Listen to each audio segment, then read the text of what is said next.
Have you seen that as a coach? Negative influences on your athletes from other kids that you coach? Like there's just, you can see that this kid could be it's good. worse now because y'all got social media. Oh, yeah. So when a person wants to be a distraction, because sometimes it is intentional, and sometimes people just think they know everything, so they want to be the knower of all he or she surveys, so they want to give you their opinion. And if you listen, then they feel great because they feel like that they're all powerful and knowing, right?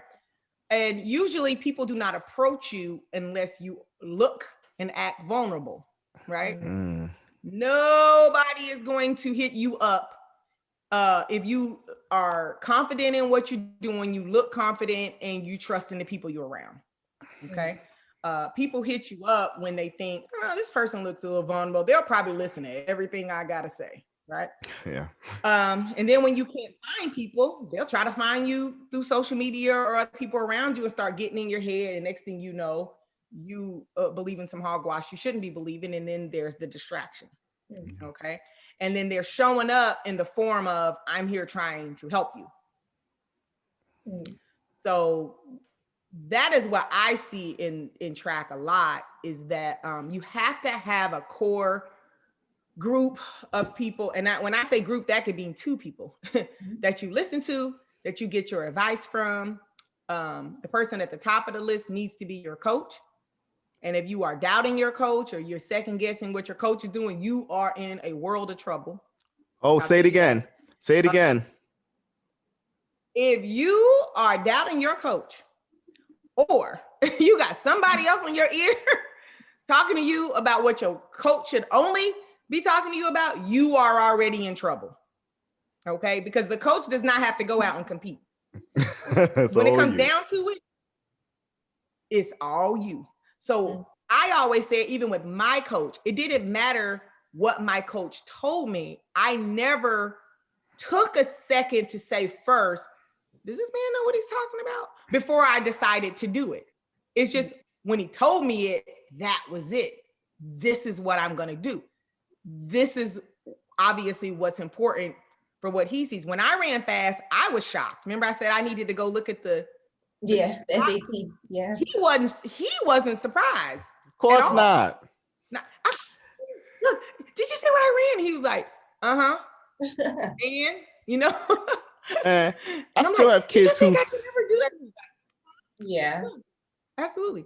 Do you know how many coaches hit me up after that saying, hey, maybe you should come and move here, and you did that in Illinois in the cold. Imagine how much faster you can run it if you come to me. And having their athletes try to talk to me, convince me to make a move, and convince me to do this, and well, look who you can be training with. You can come to all of these different suggestions of what I now needed to go do to be even better than I already was.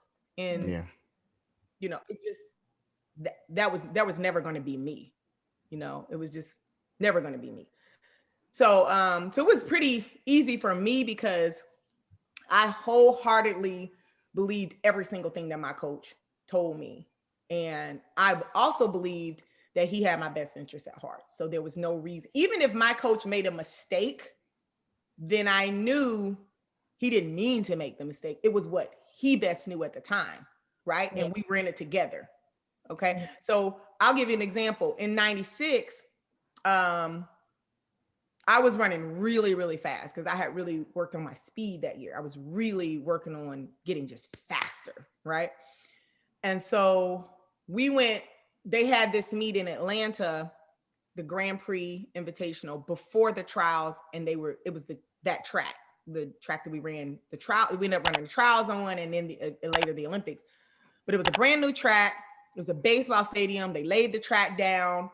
I personally believe that surface was crazy, meaning like I think it had a very concrete with a thin layer of surface over top. So that mug is fast. Yeah, it's fast. It's all bounce, boy. It's all bounce. You don't want to train on it. So You don't want to train on it, but you're gonna run something. No, not only that, they tore that track up right after we ran in Atlanta. Oh yeah. Oh, they peeled that mug up quick. Like, let's get this. So nobody's gonna I second down guess there this. for the invitation. And I could not run on that track. Like I was like I couldn't get my stride pattern together. I was chopping. I was getting to the hurdle too. I was like, this track is gonna be so hard for me to run on. So come back. I was telling my coach, you know, he's watching. He's like, what are you doing? I'm all over the place. Then we go down to the trials, and it's literally the same thing. Like I'm chopping because I had this stride pattern where I run 15, 16 and come home on 17, right? So trying to take 17 steps between the last two hurdles with that much velocity was tough. So we talked about it, and he was like, I think you can come 16 home, which I had never done before, right? So we trained for it, all going to Atlanta, and that's what I did. I mean, I ended up doing it in the race, but in hindsight, I just didn't have the same kind of rhythm that I normally had. So when I wanted to change gears, I had these longer strides. And then even one of them, like 9, I came off balance because I was hurdling with my unpreferred and, you know, stuff like that.